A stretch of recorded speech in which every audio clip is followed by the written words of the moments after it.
Welcome to lecture of programming fundamental.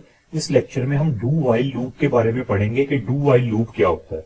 इससे पहले वाले जो लेक्चर्स हैं उसमें हम वाइल लूप को विद एग्जांपल देख चुके हैं, फॉर लूप को पढ़ चुके हैं, लूप यूज क्यों करते हैं, सारी चीजें हम कवर कर चुके हैं। और मैं आपको रिकमेंड करूंगा कि अगर आपने वो लेक्चर्स नहीं देखे तो एक दफा उनसे जरूर गो थ्रू हो ताकि आपका कॉन्सेप्ट क्लियर हो जाए। तो आइए बात करते हैं डू वाइल लूप के बारे में। डू वाइल लूप क्या है? Do while loop always execute the block of code at least once, no matter condition is true or false। इससे पहले जो हमने लूप देखे, अगर आपको याद हो while loop और for loop, हम देखते थे कंडीशन होती थी for के साथ या while के साथ लिखी, अगर तो वो कंडीशन ट्रू होती थी तो हम लूप की बॉडी में एंटर होते थे, अगर वो कंडीशन फॉल्स होती थी तो हम लूप से एग्जिट हो जाते थे। लेकिन डू वाइल लूप क्या है? डू वाइल लूप में कह रहे हैं कि कंडीशन ट्रू हो या फॉल्स हो, एक दफा स्टेटमेंट जरूर चलनी है, और वो स्टेटमेंट हम पहले लिखते हैं और वाइल यानी कंडीशन बाद में लिखते हैं। जाहिर बात है, अगर पहले स्टेटमेंट लिखी है वो चल जाएगी, कंडीशन तो बाद में चेक होनी है। तो इसलिए कहते हैं कि एट लीस्ट वन टाइम, एक दफा लूप ने जरूर चलना है। It iterates as long as the condition remain true, जब तक कंडीशन ट्रू रहेगी वो रेपिटेशन होती रहेगी, इटरेशंस परफॉर्म होती रहेंगी।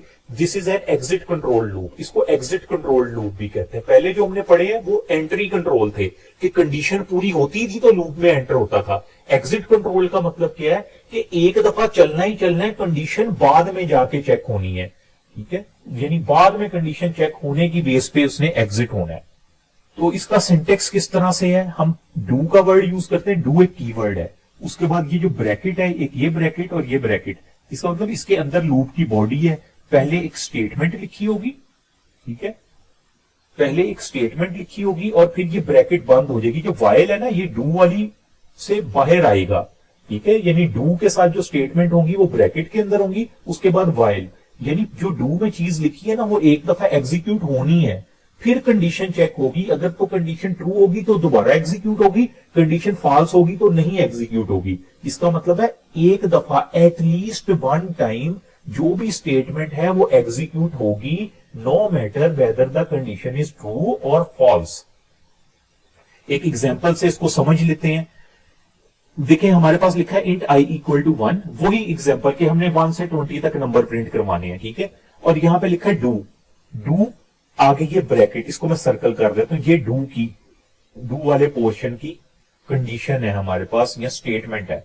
सी आउट आई की वैल्यू हमारे पास प्रिंट होगी, आई में एक इंक्रीमेंट हो जाएगा, फिर वाइल वाली कंडीशन चेक होगी। अगर तो ये ट्रू होगी तो हम वापस इधर आएंगे डू में, अदरवाइज हम इससे एग्जिट हो जाएंगे। इसका मतलब है जब ये आया, एक वेरिएबल डिक्लेयर किया जिसका नाम आई था, उसमें 1 पड़ा हुआ था, सी आउट आई 1 उसने प्रिंट करवा दिया, फिर 1 में एक इंक्रीमेंट किया, वैल्यू 2 कर दी, उसके बाद कंडीशन चेक हुई। अगर तो कंडीशन अभी भी ट्रू होगी तो ये बॉडी में वापस जाएगा। मसलन मैं कहता हूं, मैं यहां पे वैल्यू रख देता, आई की वैल्यू रख देता 21 फॉर एग्जांपल, तो क्या होना था, यहां पे 21 एक दफा प्रिंट हो जाना था।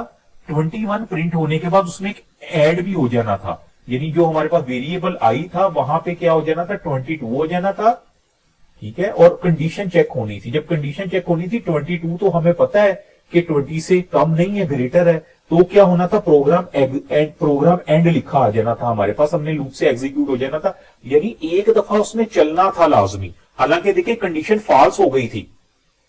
फॉल्स किया कि आई की वैल्यू 21 हमने रखी थी, हमने तो कहा था आई की वैल्यू जब तक 20 से कम होगी फिर चले, आई की वैल्यू तो 21 थी, फिर भी एक दफा चला। क्यों? क्योंकि पहले ये स्टेटमेंट चलनी है, कंडीशन ट्रू हो या फॉल्स हो, स्टेटमेंट एक दफा चलेगी। यही डू वाइल लूप है। इसको मैं एग्जांपल से हम करके देखते हैं, आपको मजीद क्लियर हो जाएगा। अब ये तो क्लियर हो गई बात कि डू वाला जो पोर्शन है उसमें जो स्टेटमेंट है वो चलनी है, फिर कंडीशन चेक होनी है, कंडीशन ट्रू होगी तो डू वाली स्टेटमेंट दोबारा चलेगी, अदरवाइज